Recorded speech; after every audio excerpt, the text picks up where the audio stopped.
You find yourself wandering into a quieter wing of the palace, where tapestries hang heavy and the light filters softly through lattice windows, casting intricate shadows on the cool stone floor. Cleopatra moves with a slow, deliberate grace, as if the scent of the place itself guides her steps.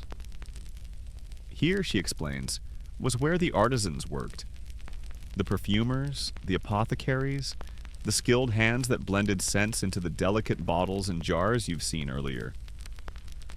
The air smells faintly of resin and crushed petals, mixed with the earthy tang of drying herbs. Cleopatra pulls aside a curtain to reveal a small workshop cluttered with tools. Tiny mortars and pestles, glass funnels, brass scales, and wooden boxes packed with mysterious powders. She picks up a piece of dried rose and crushes it between her fingers, releasing a soft, sweet aroma. Every scent begins here, she says softly. Not just with flowers, but with patience and precision. She shows you a recipe for one of her favorite perfumes, painstakingly recorded on a scrap of papyrus. The ingredients include rare lotus flower essence, ambergris, and a resin called storax, each painstakingly sourced from distant lands. The luxury of scent came from its rarity, she explains. Some ingredients were worth more than a soldier's monthly pay. You can't help but marvel at how much care went into each bottle. No wonder Roman nobles paid fortunes for Egyptian perfumes. Cleopatra turns your attention to an unusual ingredient, musk harvested from a wild deer found only in the mountains beyond the Nile. This scent was controversial, she admits. Some said it was overpowering, even dangerous. Historians still argue whether musk was used more for allure or as a medicinal aid. She laughs quietly. I never cared much for musk, but my advisors insisted. Said it added authority. You peer around and spot a small jar of what looks like finely ground amber. Cleopatra explains how amber was often heated to release a warm, resinous smoke during ceremonies, believed to cleanse spaces and invite positive spirits. The Romans took this idea and ran with it, turning it into incense rituals in their grand temples. A faint smile crosses her lips as she mentions the odd contrast. Egyptians loved delicate personal scents, while Romans reveled in grand displays of fragrance that filled entire rooms. Your curiosity is piqued when Cleopatra shows you a small vial containing a cloudy, pale liquid labeled sleep mist. This was a personal experiment, she confides. A spray to lightly scent the air around the bed, made with lavender and a hint of spikenard. You try it, the mist settling gently around you like a soft breeze. The scent is calming, familiar, almost hypnotic. She shares that historians debate whether such sleep aids were common or reserved for royalty, and whether their effects were more psychological than physical. Either way, Cleopatra considers it one of her most successful inventions. You feel yourself relax, the workshop fading into the background as the mist lingers in the air.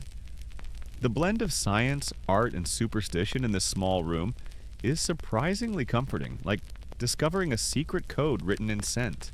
Cleopatra leans in and whispers, "Remember, the best perfumes tell stories. Not just about the wearer, but about the world they inhabit." You breathe deeply, letting the scent carry you toward dreams. You follow Cleopatra out of the workshop and into a quieter courtyard, where twilight softens the edges of marble columns, and the scent of night-blooming flowers hangs thick in the warm air.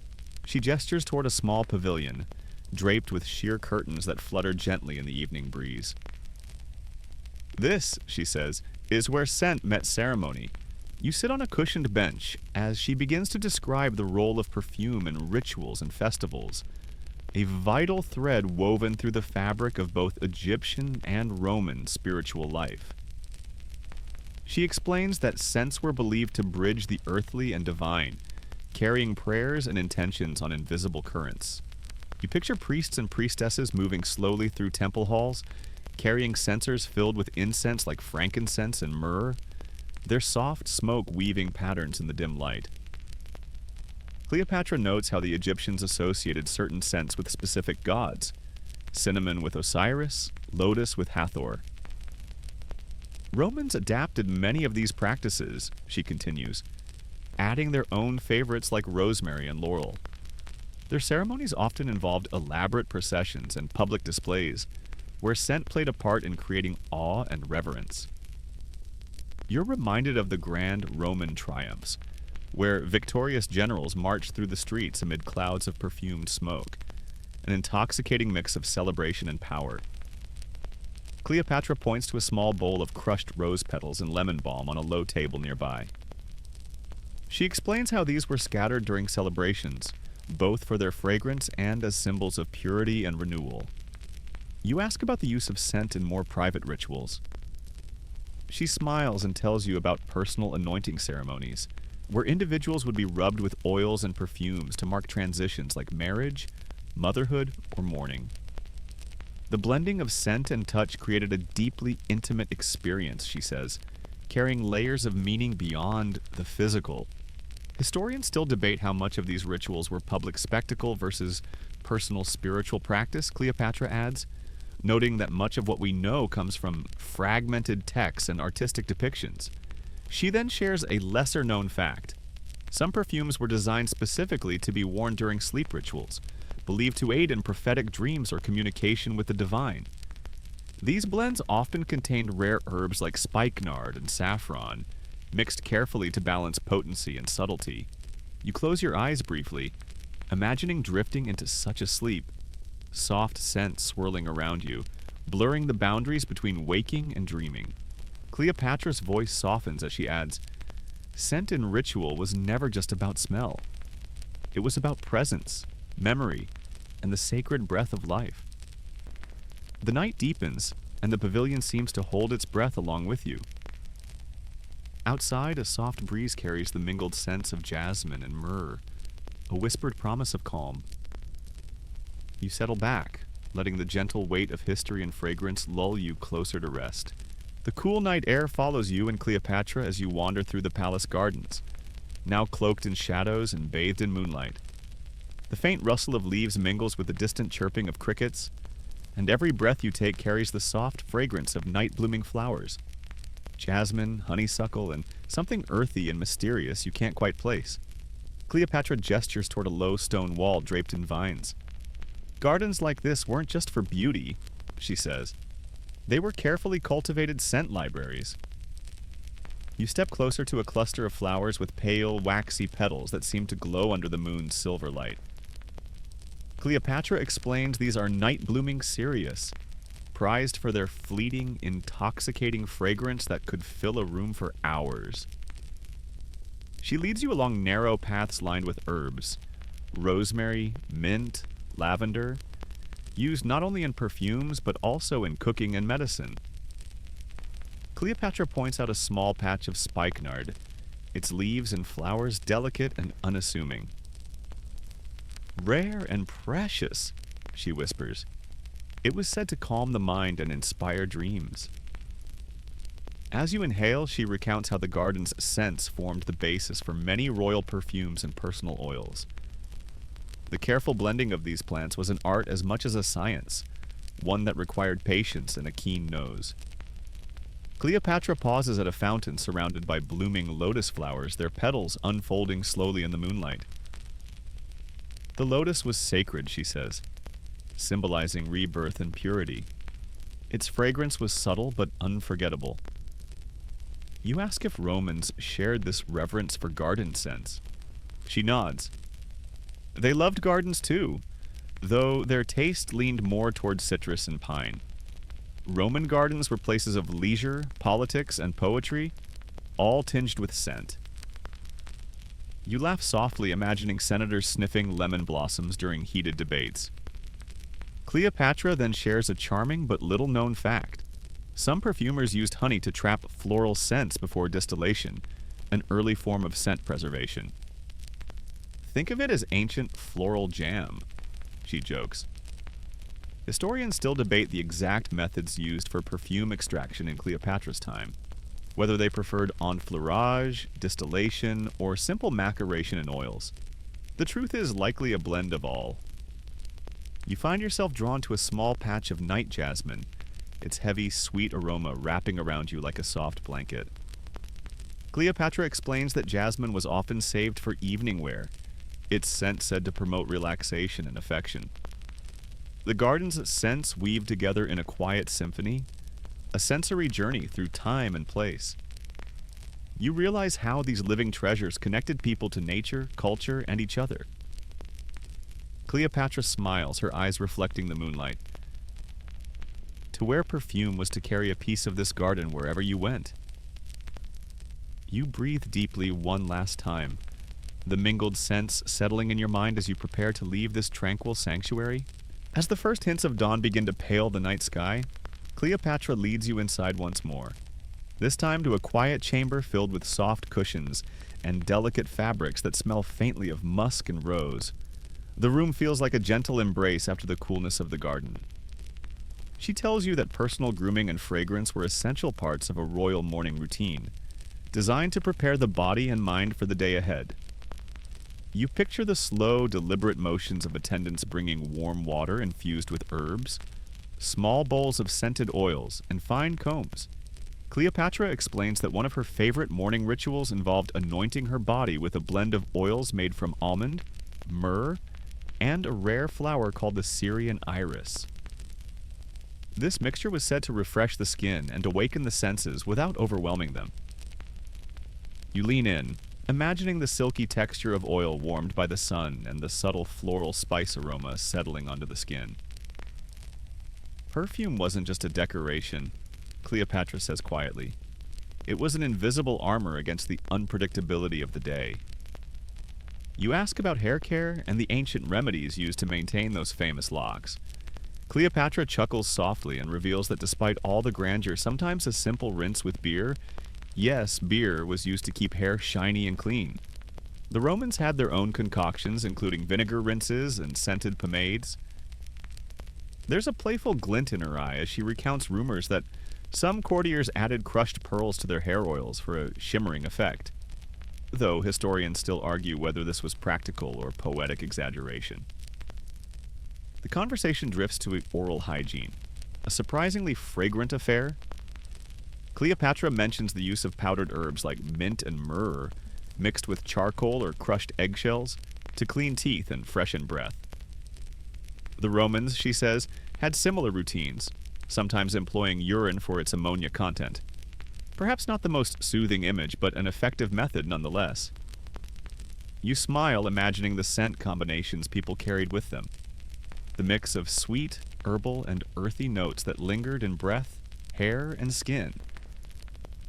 It's oddly comforting, a reminder that personal scent has always been deeply tied to identity and confidence. Cleopatra offers you a small vial of her morning oil blend, warm and lightly fragrant, to take with you. May it remind you that every day is a fresh beginning, scented with possibility. You close your eyes, letting the delicate aromas linger as the soft morning light fills the chamber, promising a new day filled with whispered stories and fragrant memories. The day moves forward, and you find yourself seated beside Cleopatra as she recounts the surprising role scent played in ancient medicine.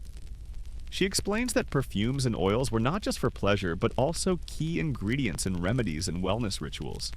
You listen as she describes how fragrant plants like frankincense, myrrh, and rosemary were infused into balms and salves, believed to aid digestion, soothe headaches, and even support the heart. The blending of scent and healing was a delicate art, rooted in both observation and belief. Cleopatra shares a curious anecdote about crocodile dung, which was used in a salve intended to treat eye infections. The idea sounds bizarre to modern ears, but she assures you it was one of many ancient remedies that combined practicality with ritual. Historians still argue about the efficacy of some treatments, whether they were truly healing or more placebo in symbolism. Either way, scent was central to the experience of wellness. You ask about Roman approaches to medical scent. Cleopatra smiles and mentions the widespread use of vinegar and aromatic herbs in their baths and healing rooms, designed to cleanse both body and spirit. She pauses to recall the special perfumes reserved for funerary rituals, intended to honor the dead and comfort the living. These scents, often heavier and more resinous, marked the passage between worlds.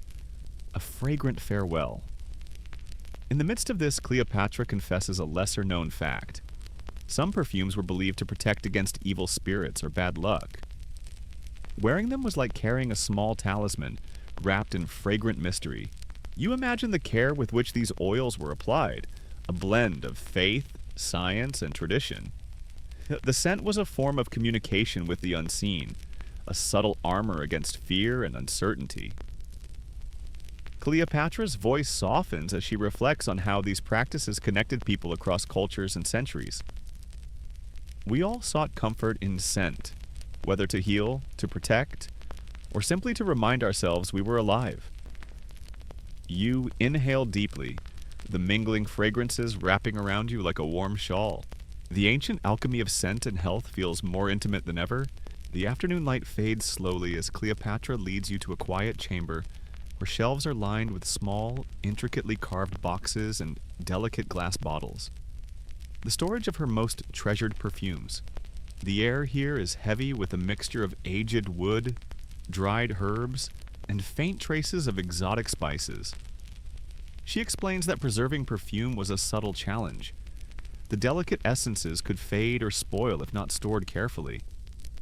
Some ancient perfumers used airtight containers sealed with wax, while others kept their collections in dark, cool rooms to protect the fragile aromas. You reach out and gently lift a small bottle filled with a deep amber liquid. Cleopatra smiles and reveals that this one contains a blend of saffron, cinnamon, and rose, a favorite for special occasions. The scent is warm and inviting, like a memory you haven't yet lived. She shares that perfumes often carried hidden meanings, with different ingredients symbolizing love, power, or purity. Wearing a particular scent could signal your social status or intentions, much like a carefully chosen outfit today. You learn about the curious use of certain scents as subtle messages: frankincense for wisdom, myrrh for healing, and jasmine for devotion. Cleopatra notes that in some circles, knowing how to read a person's perfume was an unspoken language. Historians still debate how widespread this practice was, whether it was limited to court intrigue or a more common social custom. Regardless, the complexity of fragrance politics adds an unexpected layer to your understanding of ancient life. Cleopatra opens a finely decorated box to reveal powders mixed with ground pearls and crushed gemstones. These were sprinkled into baths or mixed into oils to create a sparkling effect on the skin. "A little luxury for the eyes," she says with a wink. You chuckle at the thought of someone shimmering under the Egyptian sun like a walking treasure chest. Before you leave, Cleopatra hands you a tiny vial labeled Evening Whisper. The scent is soft, blending lavender and spikenard with a touch of cedarwood, designed to calm the senses and ease the transition from day to night. You breathe it in slowly, feeling the gentle embrace of the fragrance settle deep within you. The room dims as shadows lengthen, and you realize the power of perfume is not just in the nose, but in the memories and moods it evokes. Cleopatra's final words linger. In scent, we find a bridge between the fleeting and the eternal. As twilight turns to night, you and Cleopatra settle in a quiet room, where soft cushions and woven tapestries create a cocoon of calm. The scent of sandalwood drifts gently through the air, mingling with faint hints of jasmine and honey. A perfect blend to close the day. Cleopatra reflects on how perfume was woven into every aspect of her life, from the simplest daily routines to the grandest public ceremonies. It was more than just a fragrance. It was an extension of identity, mood, and memory. She shares one last quietly amusing story about a Roman senator who famously insisted on wearing an overpowering blend of cinnamon and myrrh, earning the nickname the Walking Bazaar. Cleopatra laughs softly, noting that scent, like people, could be wonderfully unpredictable. Historians still debate whether his bold choices were a political statement or simply poor judgment. Either way, it reminds you that fragrance has long been a language of personality and power. As you breathe in the calming mixture of scents around you, Cleopatra encourages you to think about the perfumes you've encountered. Not just the ingredients or recipes, but the feelings they evoke. She suggests that the next time you catch a familiar scent, it might just carry a whisper from ancient times, a delicate thread connecting you to the past. You close your eyes, the soft perfumes wrapping you in a soothing embrace. The gentle hum of history and fragrance blends with the quiet rhythm of your breath. Now you feel yourself drifting, carried by the scents of lotus, myrrh, and spikenard into a peaceful, dream-filled night. The soft twilight deepens as the scents gently fade, leaving a calm stillness in the air. You feel a sense of comfort and connection, as if the stories and fragrances have woven a delicate tapestry around your mind, easing the day's worries away. Remember, the quiet beauty of history is often found in these small details, like a carefully blended perfume, that whisper their secrets when we listen closely. As you settle deeper into rest, let the subtle fragrances and gentle tales guide you toward a peaceful sleep, wrapped in the timeless embrace of scent and story. Good night.